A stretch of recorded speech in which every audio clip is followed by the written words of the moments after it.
welcome to the Blue Corner. My name is Dennis, and it's time for my week 2 of my weekly update videos. In case you missed it, I posted a video last Sunday explaining what's going on, why weekly releases. So if you haven't seen that, go back, check it out.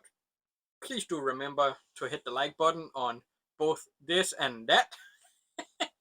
And with that, let's just get into it.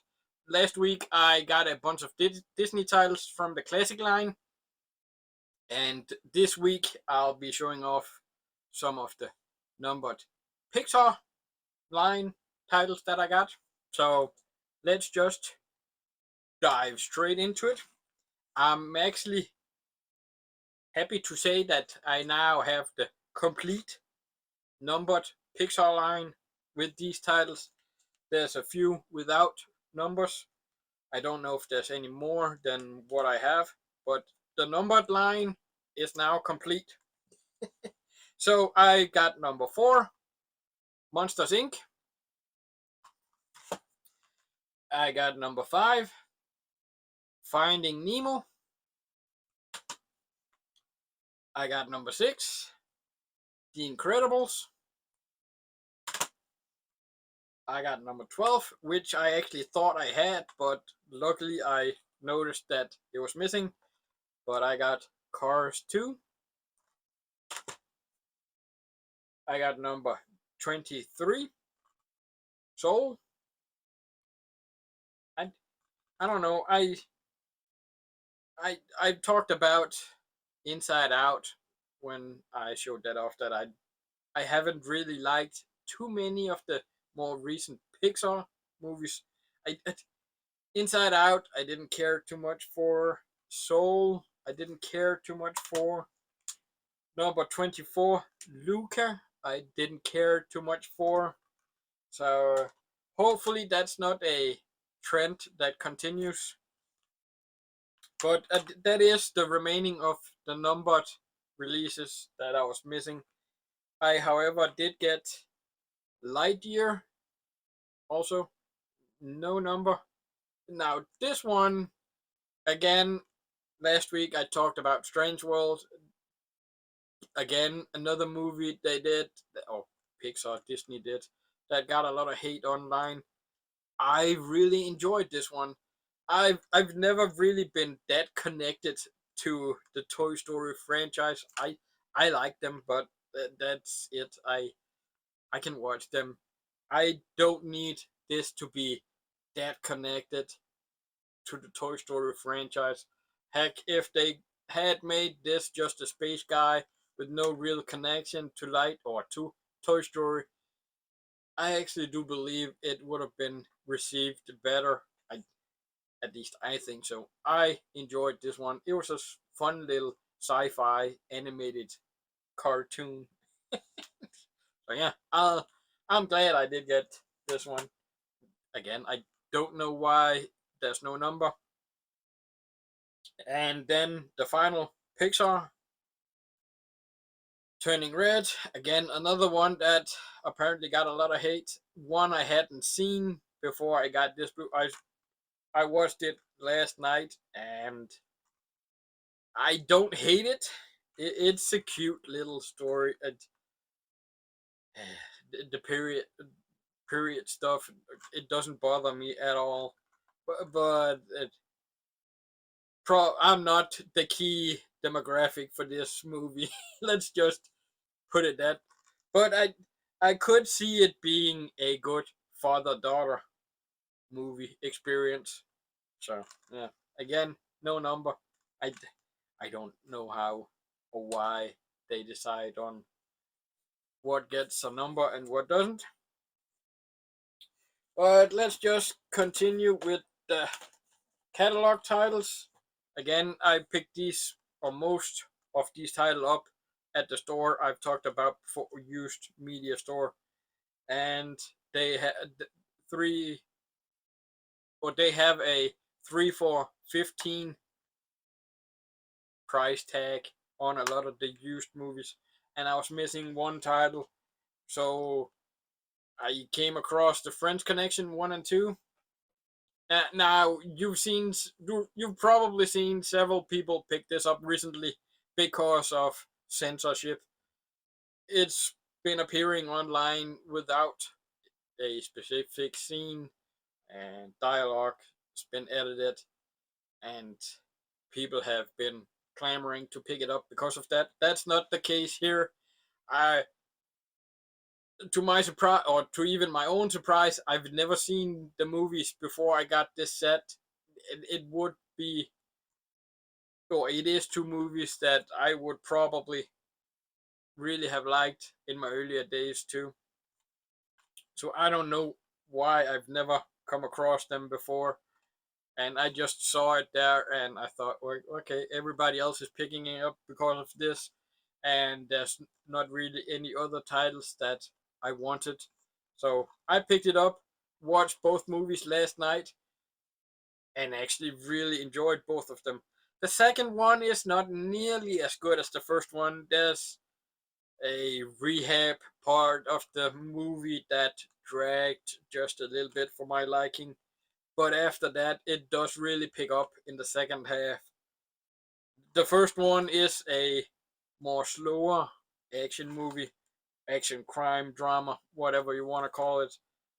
But that is the case with these old movies. You can't compare the action movies back then to action movies today. There's way more happening in the movies nowadays, in most cases at least, and that is the case here. But I still really enjoyed both of them, so I'm keeping this set. That's for sure. Next, from where I got it from Amazon, but I do believe it was the Netherlands. I picked up Serbian Scars, another Mark Dacascos movie. I've never seen this one. It just came in today, so I haven't had the chance to see it. It's the only country that had it out on Blu-ray. Technically, I didn't even know it.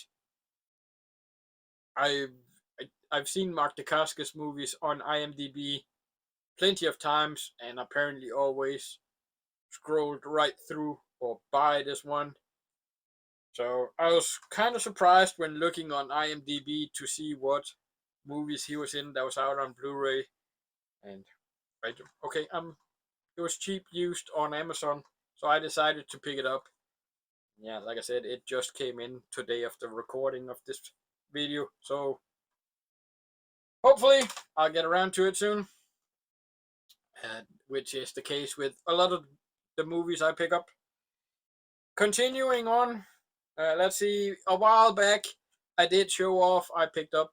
I do believe I showed picking this one up, or it might have been in my complete collection. You guys saw it the first time, but I did pick up the Jason Statham 6-disc collection some time ago, which included Mechanic 1 and 2, Kill Elite, Bank Job, Blitz, and Save. Now, I'm not a fan of these boxes. Uh, not when it's not a box of direct sequels, but the only thing in common here is, of course, Jason Statham. But it's 6 different movies. Well, except Mechanic and Mechanic 2. So, yeah, they are stacked on top of each other here. Again, not that big a deal. But it's, for me, it's not that easy to put in folders and sleeves. So I decided to pick up the 6 or 5 of the titles on its own, so I can put them in sleeves and folders and save some space on the shelves. So first, I found the Mechanic, all used, really cheap. The Bank Job, Blitz, and I do prefer having the original artwork too. So Killer Elite, and finally Safe. Now I didn't find Mechanic 2, that's include Mechanic Resurrection, that's included here, but I do have that on 4K, so I don't need that one. So now I can sell this one, and hopefully that won't take long. Continuing on, here in Denmark, Warner Brothers 100 line is a line of old re-released titles, I guess. And I decided to pick up Police Academy. In America, Shout Factory or Shout Studio is about to put out the Police Academy 7 film collection on 5 discs at what I do believe it was around $80. Absolutely insane. They have 7 movies on 5 discs. Probably the movies on 4 of the discs and then 1 special features. I don't know, but the case says 5 discs. Here we have the movies on 7 discs. Granted, it's not a new remaster that Shout Studio is probably doing with their release, but this one, I got this one at 249.95 Danish kroner. That's around $40. That's half of what Shout Studio is doing. So I'll pick this one up any day over the Shout Studio releases. I don't need completely new remastered versions of these movies. But like I said, yeah, it is just a re-release. The only thing that's new in this release actually is the slipcover. And there is a bunch of titles that we are getting this way. But it is the same old release that just has the new slipcover, which I don't mind. And technically, you can still find this one on the various sites just without the slipcover. More expensive than this new re-release. Same package, just without the slipcover. More expensive. I don't know if they've thought about that yet, but it is.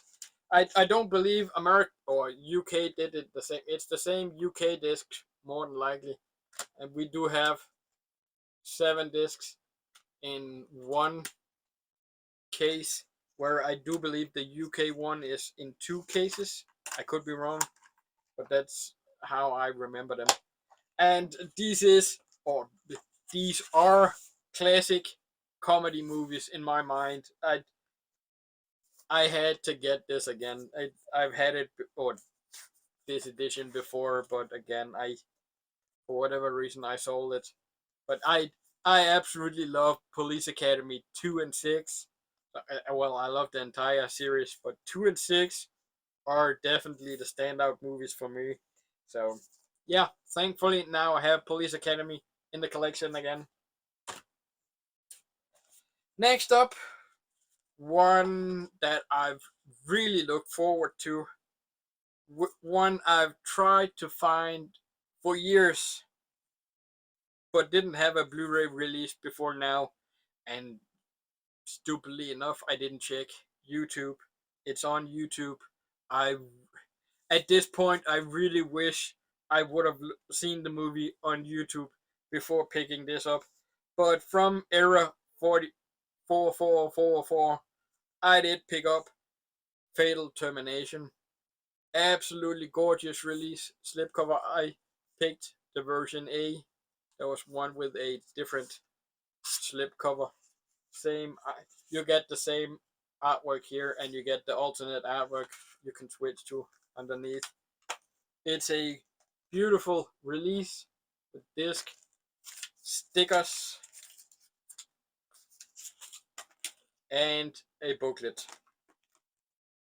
Now, why am I disappointed? Well, it does say brand new 4K restoration. I knew it was not going to be a 4K release. It is just a Blu-ray. I knew that from the get-go. But seeing the movie, I don't. I've seen a few other videos online saying that it's a gorgeous transfer, and I don't know what they were looking at.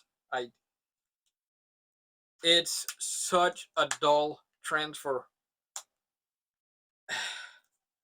The colors are so muted.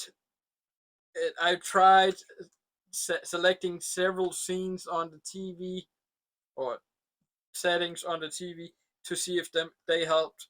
They did a little bit here and there, but the color is just so damn muted.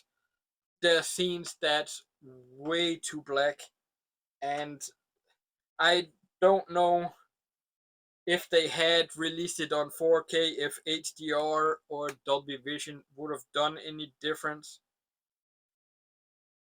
Yeah, did I've wanted to see this movie for so many years, and finally have. It was the first time view. It's one scene in the movie that's been talked about to death around anything Hong Kong cinema. One of the most insane stunts ever put to film involving a child. You can see a picture of it here, and then just imagine what's what it's all about. But yeah, I don't know if there's film damage throughout the movie. The colors are so bland and muted and dull. I don't know if it's the company Era 4444 that didn't have the money to put into the restoration, or they just decided not to do anything with it. I have no idea. But yeah, this was just a letdown to me. Even the movie itself, like I said, it's first time view, never seen it before, and I don't know, maybe my expectations for the movie were way higher. You have a great cast: Moon Lee, Robin Chu, uh, Philip Koo, Simon Yam. There's a bunch of great actors in here, and yet I don't know. It's yeah, that was just a letdown. And of course, it got caught in customs. Had to pay extra for it. Oh boy. Hmm. Let's just continue. My final pickup for this go around, I did pick up Night of the Comment from Scream Factory. Again, first time view actually, and I've had it on Blu-ray before. I had the Arrow Blu-ray and never got around to watching it, and just sold it. Granted, there were days where before the IO or before UK left the EU where I could import cheaper than I can now. So whenever Arrow would have a sale, I was just hoarding up on Arrow titles. Again, I've showed or told you guys before in my return video to have content to show off, and Night of the Comet could easily have been one of those titles that just went into the collection, never saw it, and then sold it. So why did I pick up the 4K now? Well, I gotta have content to show off to you guys, right? No, I actually did want to see it this time. I've heard that it's a good little 80s, 90s. I don't even remember when it came out. 84, so 80s. A good little 80s horror movie, which I normally do like, and the trailer did seem like a fun little movie. And sure enough, I've seen it. I saw it the other night, and I quite enjoyed it. It's not a scary horror per se, but I enjoyed it. It was a fun little 80s movie. Alone in the world, what are you gonna do? Or small population around the world. I don't know a ton of the cast, so that's not the reason why I picked it up. But yeah, I've been picking up quite a few of the Scream Factory titles. I don't collect them all. There's still some I don't have, so that's not the reason. But I just wanted to give it a shot, and I did. It's staying in the collection now. So yeah, Night of the Comet. And with that, my second week is now recorded and you're now watching it. So let's hope for a third video next week. Until then, please do hit the like button. Thanks for watching, and peace out.